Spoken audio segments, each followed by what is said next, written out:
Cunningham was flat out targeted by a dirty player. Can continue to survive these things. Here you see Sophie Cunningham laid out on the floor, holding her knee. The lady was in tears, crying as Lexi Hull approached her to help her. Immediately, first, look at this.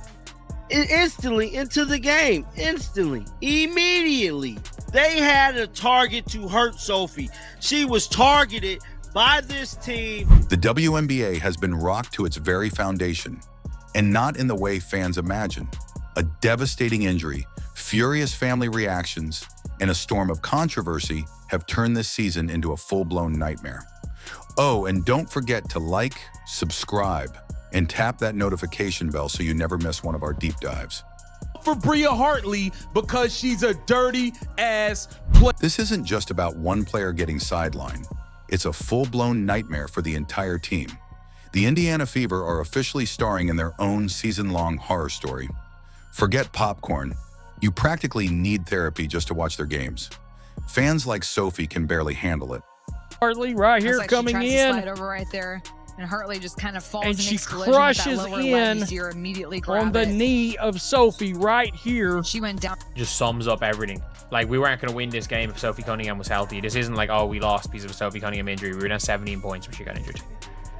This happens. The Indiana Fever keep finding new ways to embarrass themselves every week, and the WNBA is just sitting back like a babysitter scrolling through Instagram as the house burns down.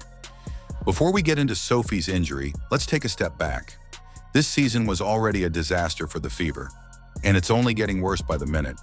Stephanie White looked visibly emotional after this grueling game, while Sophie Cunningham's family is absolutely furious. Fans and analysts are calling it a season from hell, and honestly, it's hard to argue. Between humiliating losses and total team meltdowns, the Fever have delivered more drama than a reality TV show. There's no cohesion, no leadership, and zero consistency. Stephanie White is extremely emotional after this hard-fought game. Sophie Cunningham family is extremely pissed off. Watching them play feels like bracing for the next inevitable disaster, and somehow the nightmare keeps getting worse. As if their performance wasn't already painful to watch, Sophie Cunningham's injury has plunged the Fever to rock bottom. It's almost as if the basketball gods themselves are looking down and saying, "Not today." This wasn't just a sloppy game or a bad stretch. It was a full-blown catastrophe that will haunt the team for weeks. If the Fever were a reality show, this season would have been canceled long ago. You know, guys, I'm hella mad. Hartley need to be suspended on a major level completely. Probably at this point, she's more dirtier than Dejanay Carrington. But it's Sophie Cunningham's devastating knee injury that has everyone buzzing. She went down in plain sight after a collision with Bria Hartley, leaving fans in shock. This wasn't a minor tweak. It was a game-changing moment, with Sophie clutching her leg in visible pain. Social media exploded as fans voiced their outrage over the league's apparent lack of player protection. Wanted to hurt Sophie.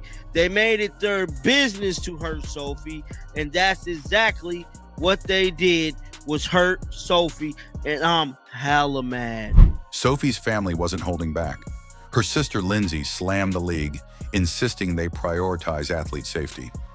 Meanwhile, Paula, Sophie's mom, didn't hold back either, calling out Bria Hartley and claiming she had a track record of derailing players' careers. Sister Lindsay and her mom Paula. At WNBA, maybe you should focus less on fining players for commenting on your poor officiating and more about hiring officials that are able to call a consistent game, protect your athletes. The injury was a nightmare for the Fever, sidelining their star player for the foreseeable future. Sophie wasn't just another teammate. She was the heart and soul of the squad. Without her, the team's outlook grows even bleaker. It wasn't only her skills on the court that mattered. It was the leadership, the energy, the spark she brought to a team that often struggled to find its own. And now, with that spark gone, the Fever are left floundering amidst the chaos of their own making. And Sophie's mother, Paula. Hartley is a disgruntled player having trouble everywhere she goes. She's playing mean and plays out of control. But this story isn't just Sophie's. Her family played a big role too, and their outrage only intensified the backlash. Sophie's sister, Lindsay, didn't hold back.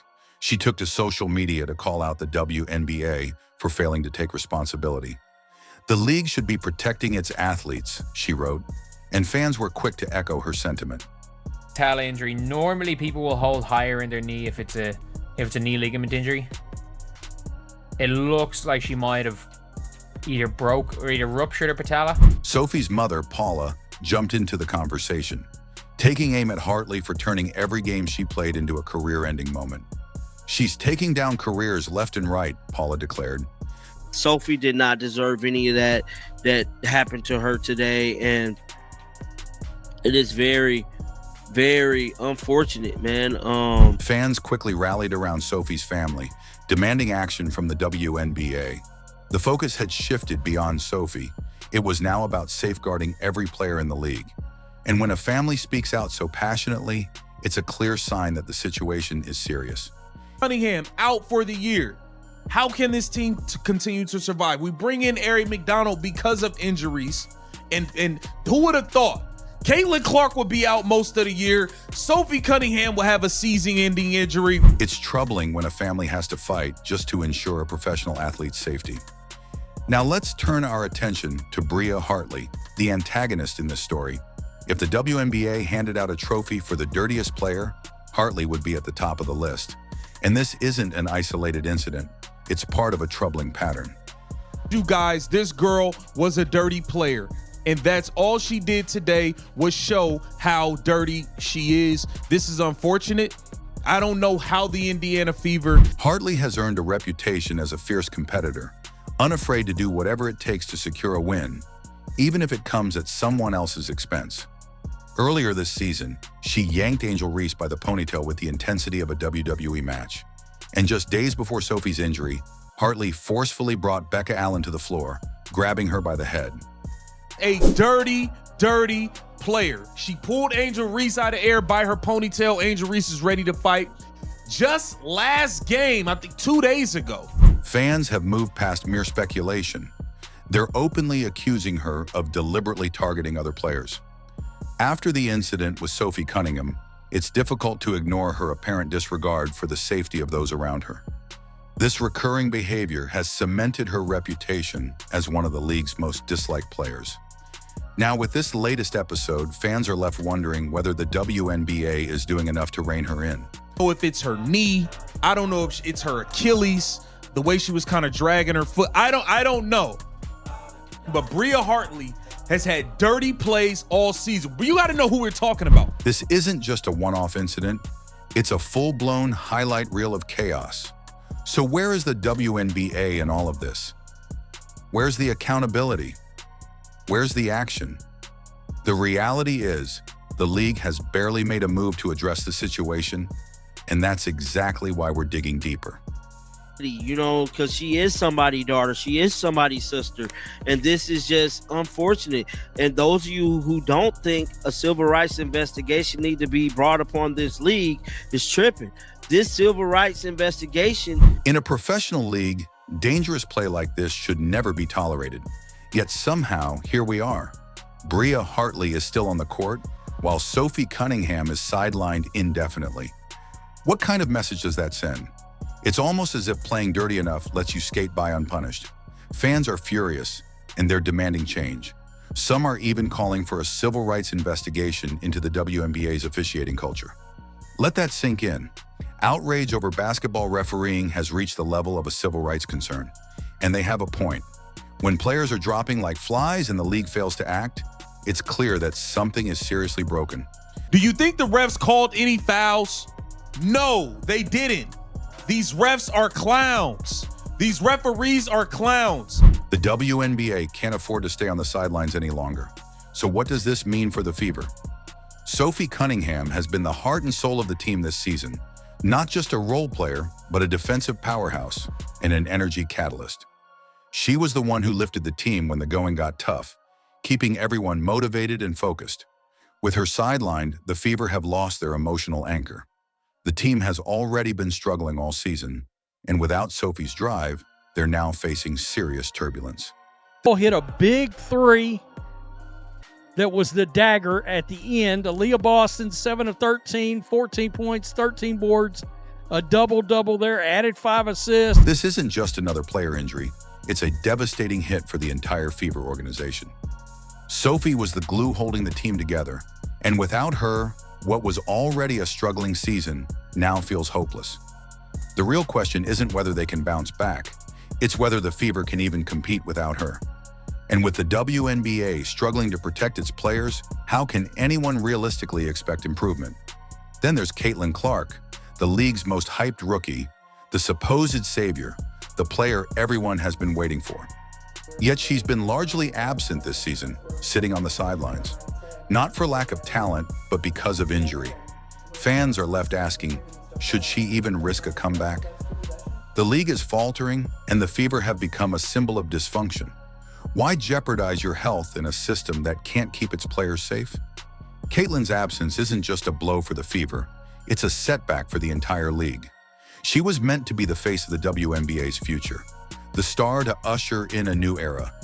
But with her barely on the court, that future feels uncertain.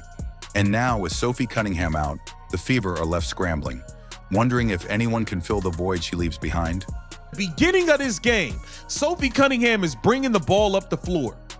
She gets mugged, hit upside the head, knocked to the floor while dribbling the ball up the floor, 75 feet away from the rim. Caitlin Clark's legal troubles are only adding fuel to the fire. Rumors of lawsuits involving both her and Sophie Cunningham are making waves.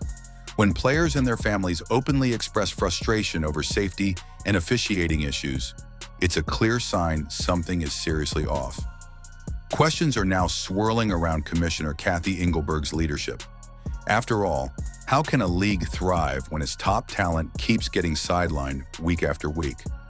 Fans are also criticizing Engelberg for letting the game veer toward a mix of rugby and UFC rather than traditional basketball. And they have a point.